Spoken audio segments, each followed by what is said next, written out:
சாதனாக்கா என்னக்கா இவ்வளவு வேகமா போயிட்டு இருக்கீங்க? அதுவாமா இன்னைக்கு அக்ஷய திருதி இல்ல, அதனாலதான் நகை எடுக்கலான்னு போயிட்டு இருக்கேன். தங்கம் எவ்வளவு விலைக்கு விக்குது, எப்படிக்கா எடுப்பீங்க? நீ சொல்றது சரிதாம்மா. ஒரு பவுன் வாங்கலான்னு நான் காசு எடுத்துருந்தேன். ஆனா இப்ப என்னால அரை பவுன் தான் காசு எடுக்க முடியும். இப்பே நகை எடுக்கணும்னு என்னக்கா அவசரம், பொறுமையா கூட எடுத்துக்கலாம்ல. அதுவாக்கா இப்பயே பாப்பாக்கு 12 வயசு ஆகுது. இப்ப இருந்து சேர்த்து வைதான் சிறுவு சேர்த்து இப்ப இருந்து ஆரம்பிக்க முடியும்.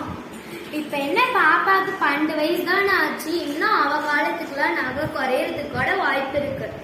நான் என்னமா பண்றது, என்கிட்ட காசு வச்சு கொஞ்சம் கொஞ்சமா நகையை சேர்த்து வைக்கணும்.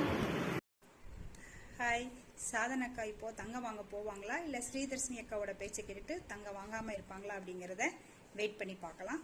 அதுக்கு முன்னாடி நீங்க சாதனக்கா தங்கம் வாங்க போவான்னு நினைச்சா எஸ் அப்படின்னும், போக மாட்டாங்கன்னு நினைச்சா நோனும் கமெண்ட் பாக்ஸ்ல போடுங்க.